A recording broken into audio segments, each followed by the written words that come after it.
আসসালামু আলাইকুম। দূরে এবং কাছে, দেশ এবং দেশের বাইরে যে যেখান থেকে আজকের ভিডিওটা দেখছেন, আশা করছি সবাই ভালো আছেন। আলহামদুলিল্লাহ, আমরাও আল্লাহর অশেষ রহমতে ভালো আছি। তো প্রতিদিনের মতো আজ আর একটা ভিডিও শুরু করছি। আমার ভিডিওর কোনো অংশে যদি একটুও ভালো লেগে থাকে তবে লাইক দিয়ে কমেন্ট করে আমার সাথেই থাকবেন। এখন সকাল 11টা বাজে। তো বাবা বাজার থেকে মাছ আনছে। বাবা গেছিল গিয়ে কুশের বিক্রি করবার, সেইখান থেকে মাছ নিয়ে এসে আসার সময়। তো বাবা একদিক দিয়ে মাছ আনছে, আর একদিক দিয়ে আমরা বাসায় মাছ রাখছি। তো একসাথে অনেকগুলা মাছ হয়ে গেছে। একটা মাছ কুইটে রাখতে না রাখতে আর একটা মাছ নিয়ে হাজির। এদিকে গিয়ে আমরা পাঙ্গাস মাছ রাখছি। পাঙ্গাস মাছটা কুইটে ধুয়ে পরিষ্কার করছি। এদিকে বাবা মাছ নিয়ে এসে, মানে দুই রকমের মাছ একসাথে হয়ে গেছে। তো এখন মাছ রান্না করব পাঙ্গাস মাছ দিয়ে, পুঁই শাক, আলু দিয়ে। সব কিছু কুইটে কাইটে নিছি। পুঁই শাক, আলু, এগুলা গাছ থেকে পুঁই শাকগুলা আইনে সব কিছু কুইটা পরিষ্কার করে নিছি। এখন গিয়ে যে মটর শটর সিজনের সময় ফ্রিজে রাখছিলাম, এখন বের করে দিই, কালা হয়ে গেছে।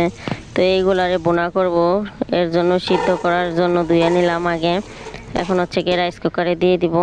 এগুলা দিয়ে বিকেলবেলা একটা নাস্তা বানাবো। মানে এগুলা বোনা করে ছোলার মতো মুড়ি দিয়ে খাওয়া যায়।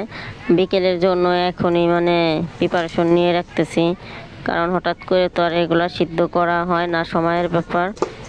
এই জন্য বাবা বাজার থেকে আসার সময় মায়ের জন্য কুশেরির রস, গ্যান্ডারির যে রসটা, ওই রসটা নিয়ে আইছে। তো আমরা সবাই তো কুশার সুইলা চাবাই খাইতে পারি, বাবা মায় পারে না, এর জন্য বাবা নিয়ে আইছে। নানু আছে আর মার জন্য 1/2 লিটার কুশারির রস আনছে। এই যে নাকি 50 টাকার রস, কিন্তু আমরা তো আনলিমিটেড খাই, কুশের ছিলে হিসাব হয় না। পরে আমি একটু টেস্ট করলাম যে কুশেরির রসটাই বেশি মজা না কুশেরটা চাবাই খাই সেটা বেশি মজা। পরে মুখে দিয়ে দেখি যে এত তিতা, এটা যে কুশের মনেই হয় না, একবারে বাজে একটা জ্ঞান করে। পরে আমি খাই নেই। তো তরকারিটা আমার রান্না হয়ে গেছে অফ ক্যামেরায়, সেটা আর ভিডিও করতে পারি নাই, এতটাই গরম, ক্যামেরা ধরার মতো এনার্জি শরীরে পাইতেছি না। তো এখন গিয়ে খাওয়া দাওয়া করবো। এখন 1টার বেশি বাজে, গোসল টুসুল করেছি সব কাজটার সাইরে মা মেয়ে। এখন 1টার বেশি বাজে। তো আমরা দুজনে একসাথে খাওয়ার জন্য বড় একটা বলে ভাত নিছি। তো ভাত নিছিলাম অনেকগুলা, যে খাবো, অনেকটাই খিদে পাইছে, খাবো আশা করে নিছিলাম, কিন্তু অর্ধেক ভাতও খাইতে পারলাম না। তারপরে মুখের রুচি মেরে দিছে, আর খাইতে পারি না। মাছের মাথা নিছি, 1 পিস মাছ নিছি। মেয়ে হলো মাথা খাবে আর আমি গিয়ে মাছ খাবো। তো দুজনের কেউই খাইতে পারি নাই পুরোটা। ওর মাথাও খাইতে পারে নাই, আমি মাছও খাইতে পারি নাই, অনেকটাই গরম। আর এদিক দিয়ে খাওয়ার সময় বিদ্যুৎও চলে গেছে, এই জন্য খাওয়াটাও বন্ধ করে দিছি। দুপুরবেলা খাওয়ার সময় বিদ্যুৎ চলে গেছে, এর জন্য খাইতে পারি নাই। তো এখন প্রায় 4টা বেজে গেছে, বিকাল। তো চিন্তা করলাম কিছু একটা নাস্তা বানাই নেই। তো নারকেলের কয়েকটা পিঠা বানাইলাম গিয়ে আমার নানু আর আমার আম্মুর জন্য। তারা একটু মিষ্টি মিষ্টি খাবার খাইতে খুব পছন্দ করে। আর আমি, আমার ছেলে মেয়ে, আমরা 3জন গিয়ে সিঙ্গাড়া পছন্দ করি, এই জন্য আমাকে জন্য কয়েকটা সিঙ্গাড়া বানাইলাম।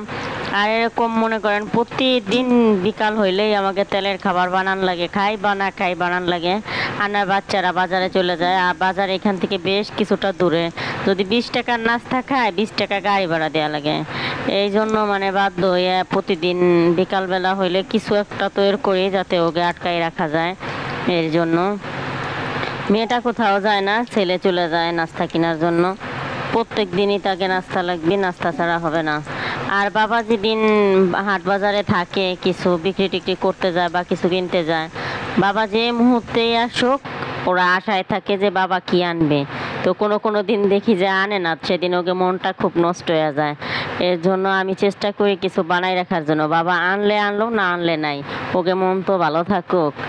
আর আমি কোথাও গেলে আমার ছেলে মেয়ে আমাকে দিয়ে কোনো আশা করে না যে আমার মা এই জিনিসটা আনবে, কিন্তু বাবা গেলে খুব আশা করে যে নানা কিছু নিয়ে আসবে। কারণ আমাদের আশা করেন, আমার ওই অভ্যাস নাই এক একটা জিনিস খাবারের দোকানে যায় এইটা কেন হেডে কেন, বিশেষ করে যেগুলো না হইলে হয় না, আমি ওই জিনিসটাই কিনতে যাই। এই 2 টাকা সিঙ্গাড়া 5 টাকা ঝালমুড়ি এইগুলা কেনার জন্য আমি যাই না। আর বেশি দোকানে মানে বাজারে বেশি সময় কাটাইতেও ভালো লাগে না। যেটা লাগবে ঝটপট, মানুষ যদি দাম দর জিজ্ঞাসা করে আমি কোনো মানে আছে না যে 5 দোকান ঘুরে এক দোকানের থেকে আনা হয়, এরকম একটা বিষয় আমি কেন জানি সেটা পারি না। পরে দেখি ঠইকা গেছি, কিন্তু কিছু করার নাই ঠইকা গেলেও। সাধারণত এই কয়েকদিন আগে বিকাশ থেকে টাকা উঠাবো এই জন্য গেছি বাজারে। আমি ফুলকপি আনছি 80 টাকা করে, পরে যেই আমি বাজারে ভিতর দিয়ে বেরোইতেছি 50 টাকা করে ডাইকে বিক্রি করতেছে। সামান্য একটা ফুলকপির উদাহরণ দিলাম। এরকম আমি প্রত্যেকটা জিনিস কিনতে গেলে লগে আমি ঠইগা যাই। এই জন্য মাঝে মাঝে চিন্তা ভাবনা করি বাজার ঘাটে যাব না, তারপরও মানে না যাই তো আর পারি না, যা তো লাগেই। তো এখন আস্তে আস্তে অনেক কিছুই শিখতেছি। এখন হ্যাঁ কম বেশি কথা বলতে শিখছি, মানে কোন জিনিসটা কম দাম, কেমন কি দাম হবে না হবে এখন একটু জিজ্ঞাসা করি। আগে একদমই জিজ্ঞাসা করতাম না, আগে সব জায়গা থেকে ঠইকে আসতাম। বাড়ি আসলে যদি জিজ্ঞাসা করতো এটার দাম কত, মানে অনেকটা কমাই কইতাম, না কমাই করলে তো হুমকির মুখে পড়বো। মায় তো কইবে এটার দাম এই না, মায় তো আবার ভালো জানে। তো আমি অত কিছু আগে জানতাম না, তো এখন অনেক কিছুই শিখছি আলহামদুলিল্লাহ, অনেক কিছুই বুঝি কম বেশি। সব কিছু এখন মানে একটু হইলেও মেনটেন করা শিখতেছি। আগে তো এতটা দায়িত্ব ছিল না, এই জন্য মানে কোনো টেনশনও ছিল না। এখন অনেকটা দায়িত্বই নিজের মাথায় এসে ভর করছে, তো অনেক কিছুই শিখতে হইতেছে। তো আমার ভিডিওটা এই পর্যন্ত। কি আপনাদের কোনো অংশ যদি ভালো লেগে থাকে লাইক করে কমেন্ট করে আমার সাথেই থাকবেন। পরবর্তী ভিডিও